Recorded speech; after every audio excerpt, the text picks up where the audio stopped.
All right, we got Peter. Well, that's a wild name. I think that's Peter. I've never seen it spelt that way, but that makes the most sense. I don't think it's Piotr. Peter says, "Hola, what steel titanium seed backup can you recommend?" Ooh, that's a good question. Well, you got a couple options. There's some simple ones. There's some more difficult ones, and there is. Let me find it for you. Let me bring it up. Let me bring it up here for you. So if you are going to be putting it on steel, the one thing I'd say here before we go any further is that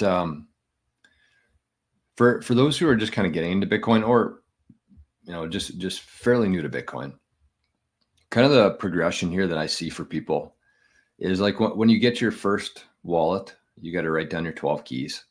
That's fine. Just make sure you put it in a very safe place. And actually, I was helping a guy yesterday set up a cold card.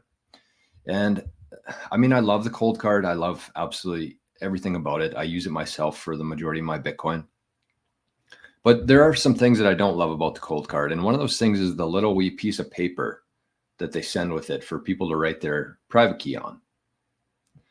And the reason I don't love that is because I just find it's easy to get lost. Like you get this very encrypted device, very secure, a little bit too much for some people, but it's where you want to be.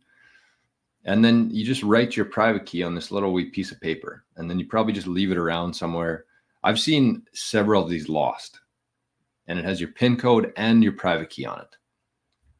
I think they need to change that, and maybe I'll mention that somehow to Odell or to NVK, because I do think that that's a problem. So anyways, where I was going with that is I think that when you start, you should get like a nice piece of paper, whether it's cardboard or like a thick,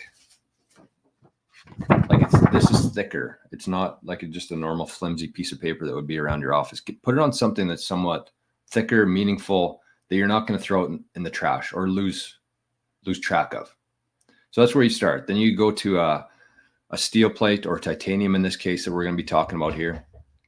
I think the titanium is supposed to be better in a certain degree of fire. So titanium is probably preferred there, but steel is good too. So steel or titanium.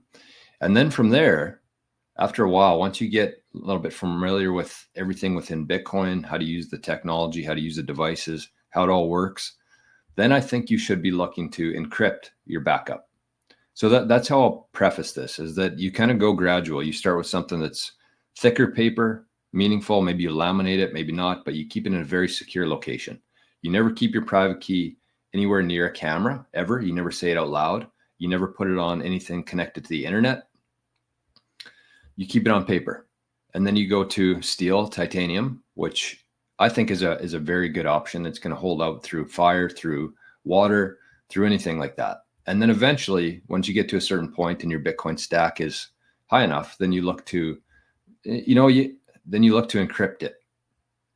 And you should always be thinking about evolving here. This isn't something that you just do and then you forget about, and then you just hope that in 5 years you're going to come back and be able to restore your Bitcoin.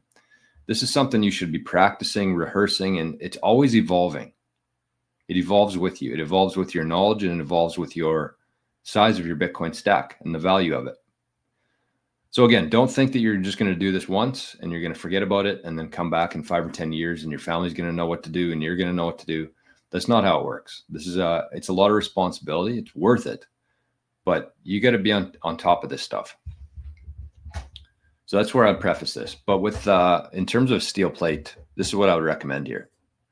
So this is a bundle. This includes a jade as well, and it includes a stamp seed, titanium for your words. It's got all the letters there, a little guide, the anvil, and the nice hammer there. So this all comes together in the package with the jade. So if you need a decoy wallet, if you already have one, then this is probably a good idea for you. $425, and you can use the code 88sats. That gets you 15% off of that.